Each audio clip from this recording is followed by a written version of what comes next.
Esto es Red Más Noticias.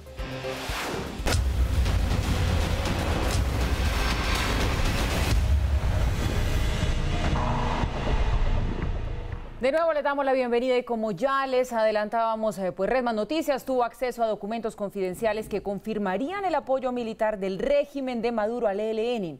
La información conocida es tan grave que incluso devela un plan de espionaje por parte de oficiales de ese régimen en Colombia. Paula, los documentos que les vamos a presentar a continuación respaldan la información que el canciller Carlos Holmes Trujillo expuso ante los cancilleres del Grupo de Lima el pasado viernes 3 de mayo. Documentos a los que el gobierno colombiano les ha dado crédito. Exclusivo Red Más Noticias.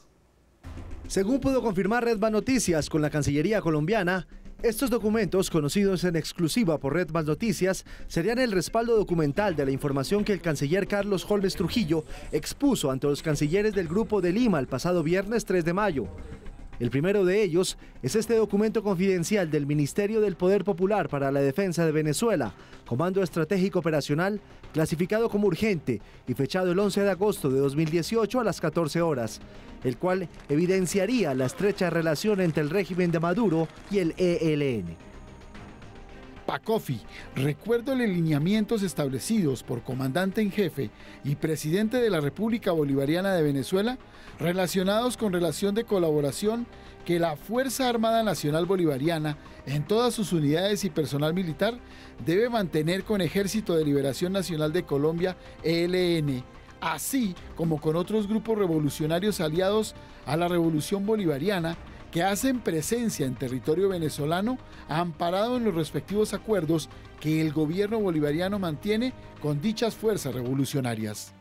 El documento firmado por el almirante en jefe del Comando Estratégico Operacional Venezolano, Remigio Ceballos Ichazo, alude a las indicaciones del mismo Nicolás Maduro, recordándole a la Fuerza Armada Nacional que el ELN y otros grupos aliados a la Revolución Bolivariana son fuerzas aliadas y se deben evitar operaciones militares en su contra. Este Comando Estratégico Operacional desaprueba cualquier operación militar ejecutada sin autorización u orden expresa de este comando contra cualquier agrupación, unidad o destacamento del ELN. De la misma forma, se ordena la mayor colaboración logística de inteligencia y humanitaria a los integrantes de esta fuerza aliada que así lo requieran, a las unidades militares desplegadas en la frontera con la República de Colombia. Pero la situación es más preocupante. Varias fuentes oficiales de seguridad colombianas consultadas por Red Más Noticias confirmaron la existencia de un plan concebido por ese régimen a través de su Dirección Conjunta de Inteligencia para realizar operaciones encubiertas en nuestro país.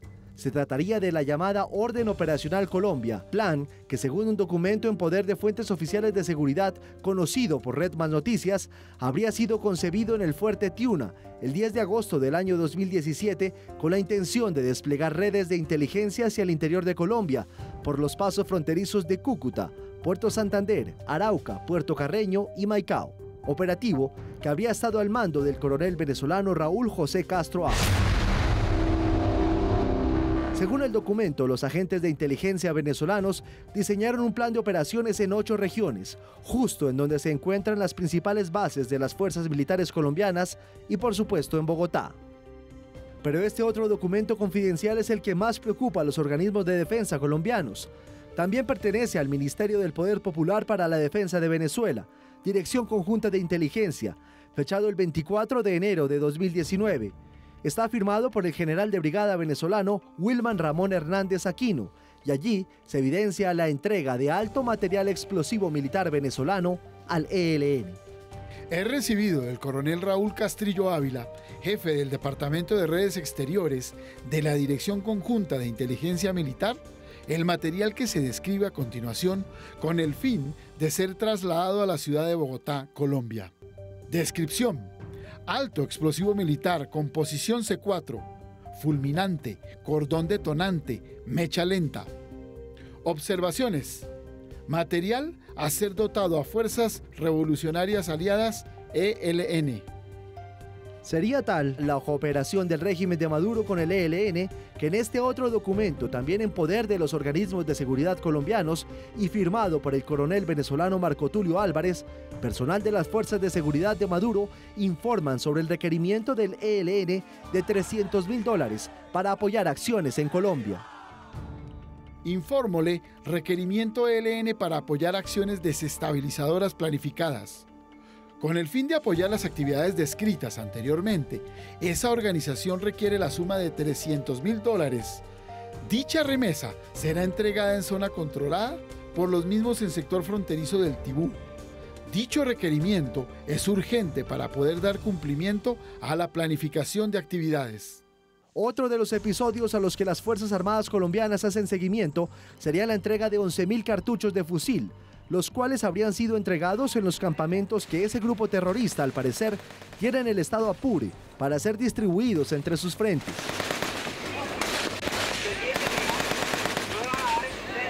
Desde que los organismos de seguridad conocieron esta información, ha habido varias incautaciones. 2 casos sucedieron con apenas 2 días de diferencia. El primero ocurrió el pasado 28 de marzo, cuando la policía y el ejército decomisaron en una casa del municipio de Maicao, Guajira, un cargamento de armas que venía de Venezuela.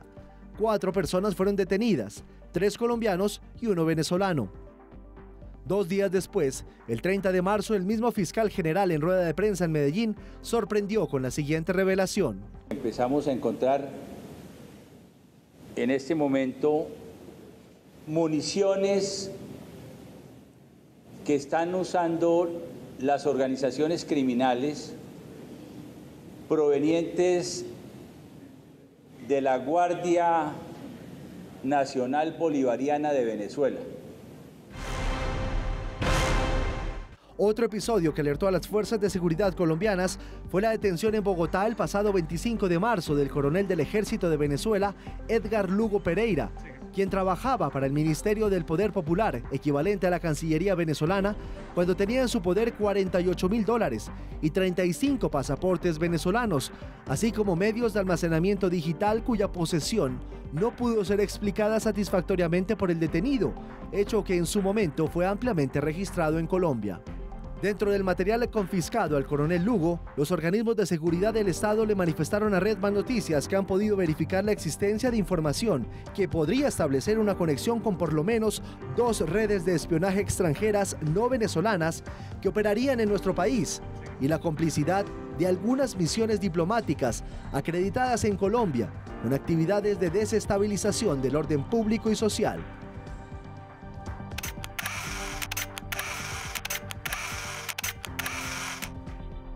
11 días antes de la captura de Lugo, agentes especiales de Migración Colombia ya habían capturado al cubano José Manuel Peña García por realizar actividades de vigilancia y espionaje, nada más y nada menos que en la base de la Fuerza Aérea de Palanquero, en donde se encuentra el principal grupo de defensa aérea de Colombia, los aviones Cafir.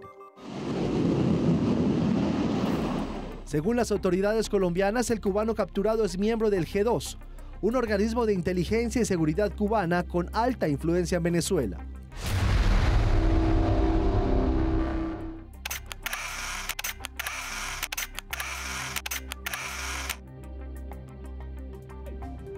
¿Estamos acaso ante un capítulo de actividades de espionaje internacional en Colombia? Medios de comunicación extranjeros como Bloomberg Business Week ya han dado cuenta del fenómeno. Para las fuerzas de seguridad colombianas, está claro que el régimen de Maduro apoya militar y abiertamente al ELN a través de su Fuerza Armada, con recursos, refugio en su territorio, municiones, armas y explosivos. También que desde Venezuela fue activado un plan con agentes de inteligencia de ese país para efectuar operaciones encubiertas y de desestabilización en territorio colombiano, en donde al parecer otros gobiernos estarían teniendo participación activa.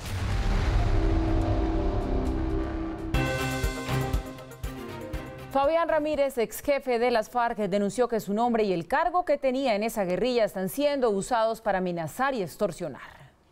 A partir de la 1 de la tarde se le ordena al compañero Arturo suspender y paralizar inmediatamente sus labores de trabajo me retira su núcleo familiar y me abandona el departamento de Caquetá. Este audio en el que aparentemente quien hace la amenaza es Fabián Ramírez y se presenta como comandante del Frente 14 de las FARC, no correspondería realmente a la voz de quien hoy es exguerrillero luego del acuerdo de paz. Presentamos unas pruebas sobre la utilización de mi nombre para extorsionar y despachar a comerciantes de buena fe bien acreditados en el departamento para que se vayan de allí exigiéndoles unas cuentas. Espero, camaradas, no tener que vernos obligados a hacerlo entender a la fuerza a través de un atentado terrorista o verme tal vez obligado a una retención, ¿correcto? Para este excombatiente, lo que se quiere con este tipo de suplantaciones de identidad es enlodar el proceso de paz y reincorporación. Aquí buscan tejer un manto de dudas sobre mi compromiso irrenunciable con la paz de Colombia, asociarme con actos delictivos y justificar un proceso judicial en mi contra a partir de engaños. Las llamadas amenazantes se han registrado en los municipios de Puerto Rico y en Paujil, Caquetá. Quienes ordenan el asesinato de líderes sociales están recurriendo a varias estrategias para evitar que identifiquen a los autores materiales e intelectuales. Entre ellas, perpetrar los crímenes a través de encapuchados y pistoleros en operaciones silenciosas y sin dejar rastro para las autoridades. El balance de 2018 es desolador. El asesinato de líderes sociales está disparado según el estudio que reúne información de 60 organizaciones. Un monto de cerca de 400 asesinatos 2016, 17, 18, habían 34 sentencias contra autores materiales, pero ni un avance de investigación contra autores intelectuales. El estudio destaca la preocupación por la imposibilidad de identificar a los autores materiales de los asesinatos. Cuando los líderes sociales estaban a merced de la guerrilla, las autodefensas o las BACRIM, había rastro para identificarlos, pero ahora es prácticamente imposible. Hoy día el victimario es un sicario encapuchado que llega en moto, anónimo, que nadie lo conoce, que dispara y se va, y que nadie lo persigue también y nadie lo investiga, porque es imposible investigar a una persona anónima que nadie conoce, ¿no? Según el estudio, los líderes sociales son asesinados por ejercer sus derechos y defender la paz, el medio ambiente y el acceso a la tierra. Pero sus familias temen denunciar y las investigaciones por los crímenes terminan asociadas a otros hechos para bajarles el perfil. Problemas comunitarios, problemas de pareja, problemas de tierras, en fin, problemas de delincuencia común, ¿no? Para despojarlos del verdadero carácter que tienen. Por eso le pidieron al gobierno y especialmente a la Fiscalía que mejore los procesos de investigación para desenmascarar a quienes están detrás de los asesinatos. 4 delitos relacionados con espionaje fueron imputados al fiscal especializado que al parecer violó las comunicaciones del sindicato de Avianca, ACDAC. En la audiencia también revelaron que son más de 300 líneas telefónicas las que pudieron ser infiltradas. Según la Fiscalía, el funcionario con más de 30 años de experiencia ordenaba interceptaciones telefónicas utilizando un proceso por hurto a un taxi en Bogotá. Señor fiscal, de acuerdo con el monitoreo y escucha efectuado a ese abonado, se concluye que el contenido de las conversaciones no se ajustan con la finalidad ni con los motivos fundados contenidos en la resolución de interceptación emanadas por este despacho. En ese proceso, supuestamente anexaba varios números telefónicos que correspondían a alias Kinky, uno de los ladrones. Y desde muy temprano, en la orden de interceptación, ya se sabía que el señor se llamaba Lucio Rubio, no era un tal Kini, miembro de una organización que robaba taxis, sino un señor español que pertenecía a una empresa que parece que era en él. Pero como a este empresario español, la Fiscalía asegura, también chuzaron al capitán Julián Pinzón de ACDAC. Estas víctimas estaban en el marco de unas empresas. Inicia la Fiscalía Laboral una posible tesis donde estas interceptaciones puedan obedecer a un fin mayor mucho más grave, como el espionaje de particulares en el marco de contextos corporativos. Que interceptaba el teléfono del capitán Pinzón era equivalente a interceptar los teléfonos de toda la asociación y tener conocimiento en qué estábamos y para dónde íbamos. La defensa del fiscal hoy capturado asegura que nunca se hizo nada por fuera de la ley y que el fiscal es inocente de todos los cargos.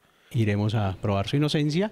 En este momento pues todavía no está vencida su presunción de inocencia y en ese orden de ideas pues continuaremos adelante con el proceso. Fuentes cercanas al proceso revelaron a Red Más Noticias que son por lo menos 324 líneas las que habrían sido interceptadas con el fin de conocer estrategias empresariales y económicas. El comandante de la policía de Quindío dijo hoy que el policía que disparó al aire luego de que una turba tratara de agredirlo actuó en defensa propia. Una investigación penal militar y otra de carácter disciplinario. La institución tendrá que afrontar el patrullero que accionó su arma para defenderse de un sujeto que intentó atacarlo con un machete cuando atendía una riña entre dos hombres en el centro de Armenia el fin de semana. Nosotros adelantamos este tipo de investigaciones, no con el fin de sancionar al policía, sino con el fin de dejar en limpio precisamente el nombre del policía y el nombre de la institución para que conste de que el trabajo se hizo limpiamente y como está ordenado y parametrizado, no solo por la institución, sino por la Constitución y la ley.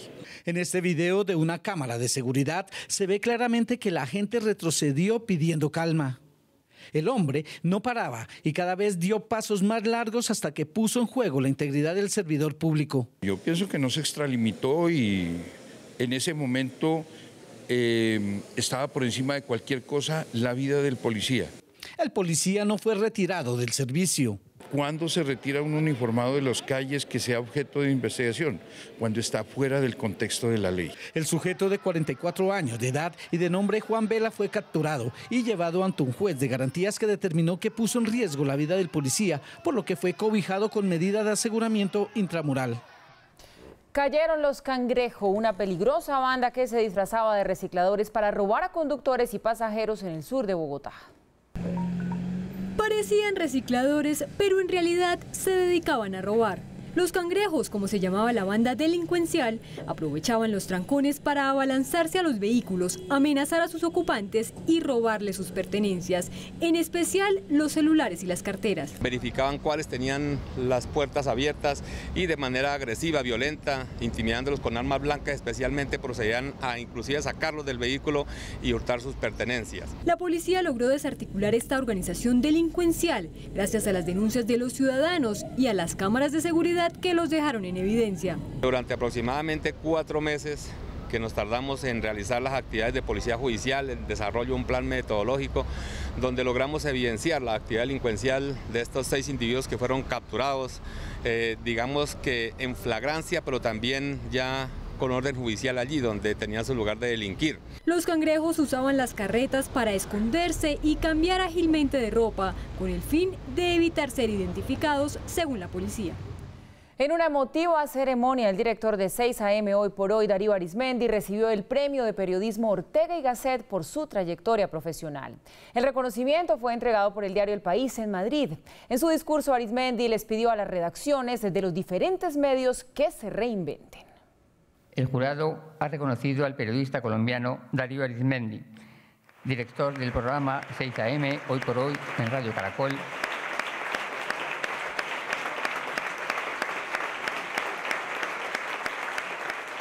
Darío Arizmendi ha recibido el premio Ortega y Gasset que organiza el diario El País en su edición número 36 en Madrid y ha reconocido que buscará mantenerse activo pese a su retirada de Caracol Radio.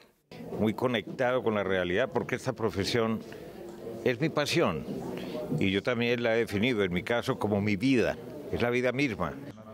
Para su amigo y colega Iñaki Gabilondo, que condujo la gala, es un hombre que desde hace 50 años está comprometido con el periodismo.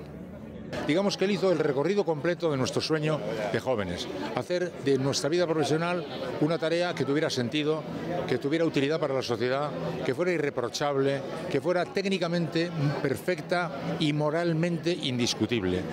En cuanto a los retos que tiene por delante el país, dijo que el más importante es la paz. Superar la encrucijada que tiene en este momento el manejo del posconflicto y la eterna discusión si extradición sí o extradición no, y lograr poner en marcha en serio y de verdad la instrumentación y la reincorporación de la guerrilla a la vida civil. Y en cuanto al mundo, dijo que hay que buscar una salida para evitar los totalitarismos tanto de derecha como de izquierda. Encontrar un orden económico, político y social mucho más justo para todos y que se acaben los totalitarismos y los populismos de izquierda y de derecha. Terminan así estos 36º premios Ortega y Gasset en la capital española. Desde Madrid, Iñaki Berrueta, Red Más Noticias.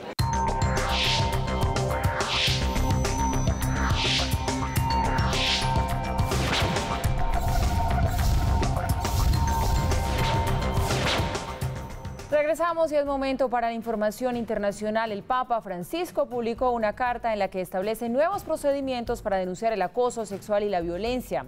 A partir de hoy, la jerarquía de la Iglesia también es condenable en casos de encubrimiento.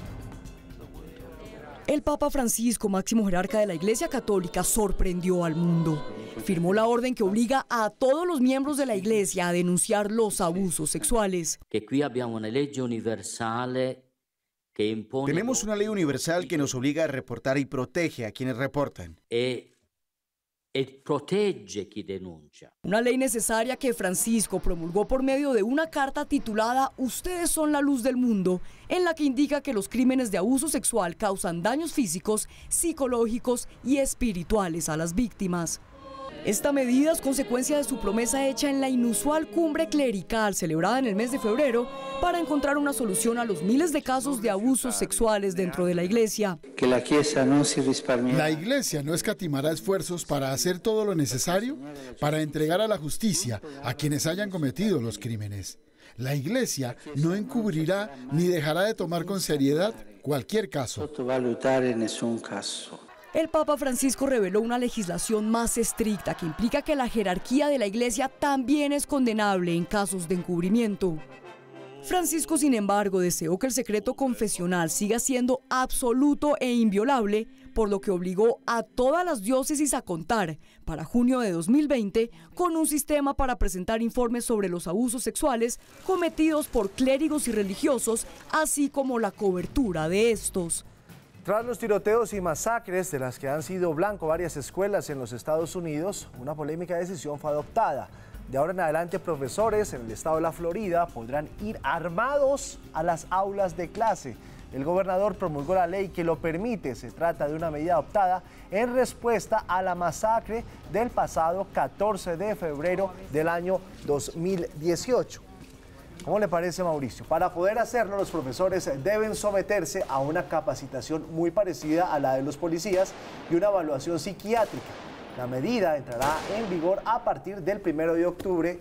De entrada le digo que no me parece que un profesor llegue armado a la clase, y lo digo como papá. Usted que es papá sí que lo ve diferente. Sobre todo yo creo que lo dice como papá porque aquí hay una discusión ideológica que es si la gente tiene derecho a defenderse y tiene derecho a portar armas para defenderse, si en una comunidad educativa, digamos que al no haber unas fuerzas de seguridad, los mismos miembros de la comunidad educativa se pueden defender, pero otra es la dimensión práctica y personal de las familias que dicen, entonces yo estoy mandando a mis hijos al colegio y allá hay un señor que pone el libro, pone el borrador, pone la tiza y pone la pistola. No, pues imagínense, pone la baldora y la pistola.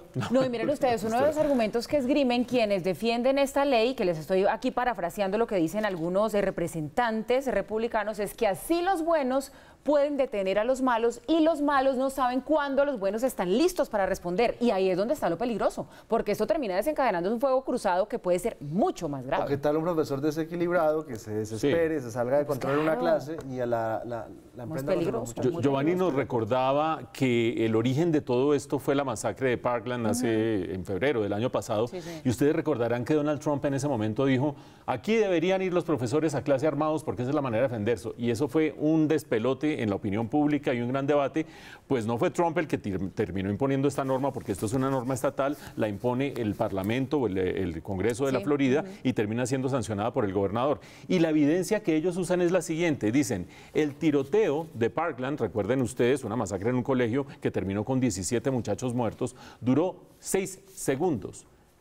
¿Tantos? ¿17 muchachos muertos en 6 segundos? Sí, claro, rifles de asalto que disparan ráfagas de balas. Entonces, 6 segundos y se demoraron 11 segundos en llegar las fuerzas de seguridad y reaccionar y prender alarmas y demás. Si hubieran reaccionado oportunamente, se habría evitado que se diera una masacre de este estilo. Y ese es el elemento fáctico en el cual se basa la idea de que haya gente armada adecuadamente capacitada. ¿Qué es adecuadamente capacitada? Que tengan por lo menos 142 horas de formación, que es la misma que necesita un policía en el manejo de armas, manejo de situaciones peligrosas y tensas, y además que tengan un examen psiquiátrico. A favor, los que dicen, esa gente está capacitada, esa gente está cuidada, esa gente sabe lo que debe hacer. En contra, los que dicen, vea, aquí lo que hay que hacer es evitar que cualquier fulano de la esquina tenga acceso a rifles de asalto, pueda ir a comprar unas armas que pueden hacer ráfagas y pueda terminar en cualquier esquina también asesinando a la gente. Y además de eso, algo que terminaba señalando yo hace un momento, Giovanni hace un momento, y es: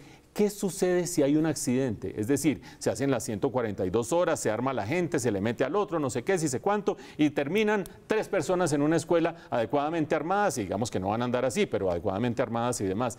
Si a alguien se le llega a saltar la chispa, o si alguien llega a tener un accidente y termina asesinando a alguien, toda la ley que estamos hablando hoy, que sancionó el gobernador de la Florida, no establece quién es el culpable y cómo se maneja una situación de ese estilo. Muy delicado. Y seguimos con noticias de los Estados Unidos. Finalizó la gira tecnológica del presidente Duque en ese país. Microsoft anunció grandes inversiones en Colombia, incluso para el control migratorio. Le preguntamos a Paula Ardila, que está en Seattle con el presidente Duque. Adelante, Paula. Muy buenas noches, nosotros seguimos en este cubrimiento especial de Red Más Noticias. Estamos en la ciudad de Seattle, Washington, específicamente en las instalaciones de Microsoft que visitó el presidente Iván Duque. No solamente llegó a hablar con este gigante tecnológico, sino también con Amazon para abordar y lograr diferentes alianzas en materia de transformación digital e inteligencia artificial. En la última jornada de su gira tecnológica en California, el presidente Duque firmó un memorando de entendimiento con el gigante tecnológico Microsoft, con miras a cerrar brechas digitales en áreas remotas del país. Casi 10.000 millones de pesos que serán invertidos en conectividad, que tienen como expectativa beneficiar a cerca de 150.000 personas en nuestro país. Además, a través de la inteligencia artificial, Microsoft y el gobierno buscarán optimizar la respuesta del Estado ante retos como los efectos de la crisis migratoria desde el vecino país. Fortalecer por esa vía, pues obviamente lo que es un reto en este momento, y es un flujo constante migratorio que tenemos desde Venezuela. A través de este compromiso de inversión, Colombia se convertiría en punta de lanza de las operaciones de Microsoft en el Cono Sur. En los temas de nodos tecnológicos, que será detallada en las próximas semanas, en el próximo mes, pero que representa también una apuesta grande en nuestro país como un centro para sus operaciones tecnológicas. El gigante tecnológico también le apostará a la educación digital. Tenemos un compromiso para intentar formar 35.000 profesores para que sean ellos los que nos puedan ayudar y formar también a los alumnos y a los estudiantes. En los últimos años llevamos aproximadamente unos 10 millones de estudiantes de forma acumulativa formada en las nuevas tecnologías. Se espera que en los próximos meses se materialicen esos acuerdos, convenios y alianzas que se lograron con los gigantes tecnológicos como Microsoft, Apple, Amazon y Cisco. Desde Seattle, Estados Unidos, con la cámara de Richard Arroyave, Paula Ardila, Red Más Noticias. El invitado de hoy en Líderes es Carlos Agudelo, presidente del Grupo AERE, una empresa familiar que desarrolla proyectos inmobiliarios y de construcción. Dice que los empresarios deben cambiar rápido de rumbo cuando se equivocan y escuchar a quien plantea algo diferente. El Grupo AERE es una asociación de empresas que comenzó a construir una familia hace 40 años. Una empresa constructora, una empresa hotelera, una inmobiliaria, una empresa de administración de inmuebles y una fundación. Aunque continúa siendo un conglomerado familiar, cada rama tiene su propia junta directiva, que se reúne una vez al mes. Hay un gobierno corporativo muy claro, tenemos protocolos familiares firmados. Su principal operación la realiza en Bogotá y La Sabana, pero ha trabajado en otras regiones. Tiene proyectos en Santa Marta, ha hecho proyectos en Barranquilla. Las diversas crisis que ha enfrentado el sector constructor los ha llevado a darle un viraje a sus proyectos. Hoy por hoy somos una empresa especializada en vivienda de interés social. Al frente está Carlos Agudelo, quien toma las riendas por parte de la segunda generación y dice que la continuidad en las políticas son claves. Las estabilidades de las normas locales, de los municipios, que le permitan a uno agilizar los proyectos, que no sean unas trabas. Este líder sostiene que hay constructores que enfrentan dificultades, principalmente los que trabajan en los estratos altos. El tema del impuesto a viviendas de montos altos, pues los ha afectado de alguna manera. Son precios que no se han podido trasladar al comprador final, sino que los ha tenido que absorber el constructor. Este líder está convencido del potencial del país en la región y dice que Colombia tiene aún mucho camino por construir. Sección patrocinada por Revista 15 Minutos. Detrás de los famosos, delante de tus ojos.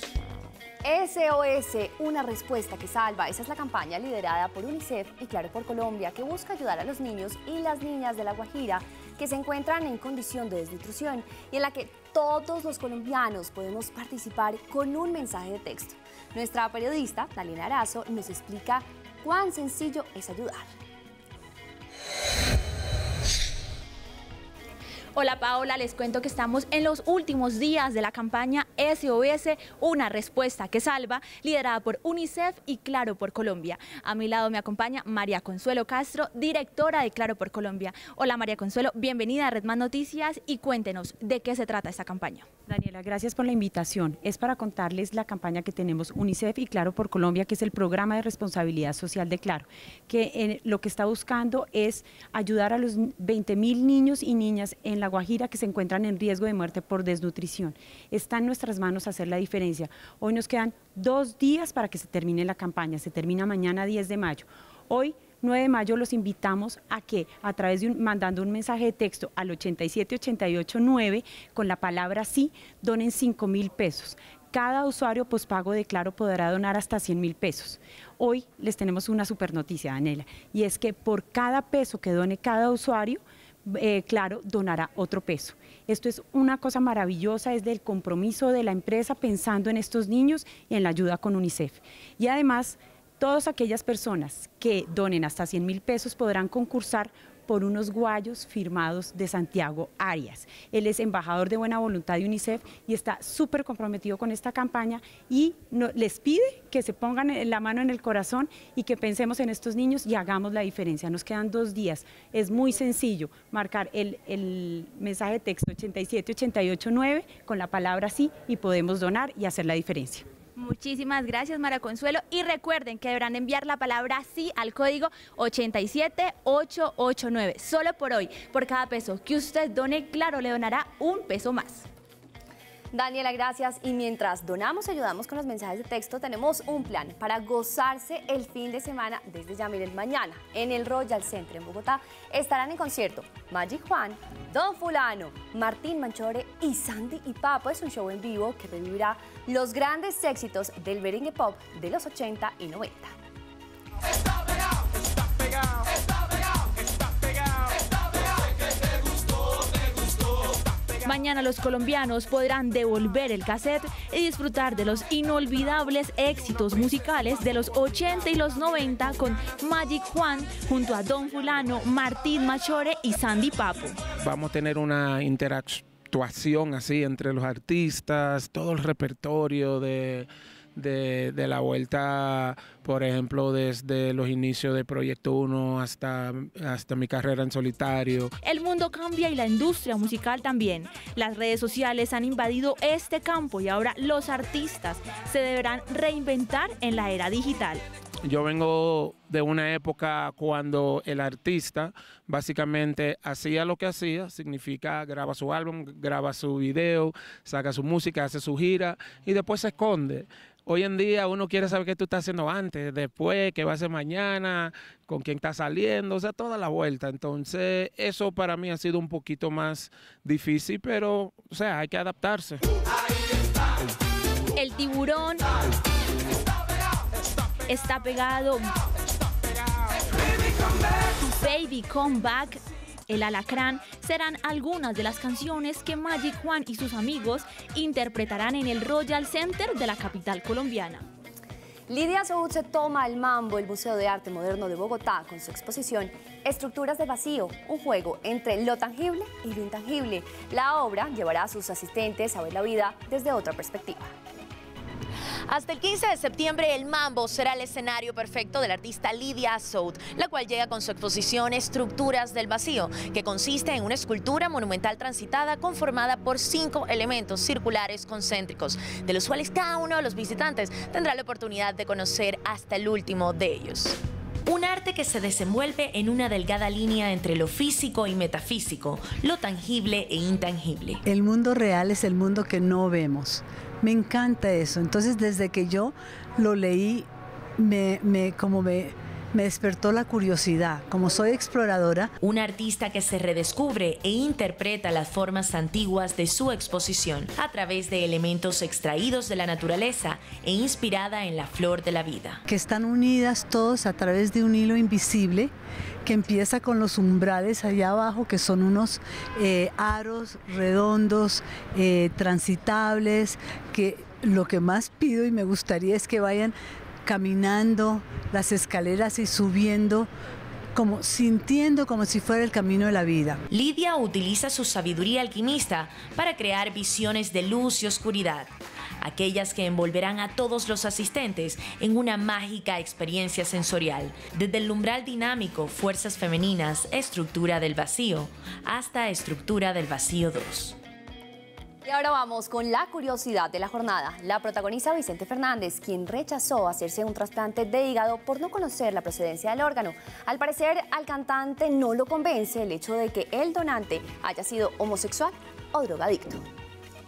Vicente Fernández, después de realizar una gira mundial, llegó a Houston, donde en exámenes médicos le encontraron un cuerpo extraño en sus 2 vías biliares, diagnosticándolo como cáncer. Era sumamente necesario un trasplante de hígado, el cual se negó a realizarse debido a no conocer la procedencia del órgano. Me querían ponerme un hígado de otro cabrón. Señor, otro cabrón. Sí.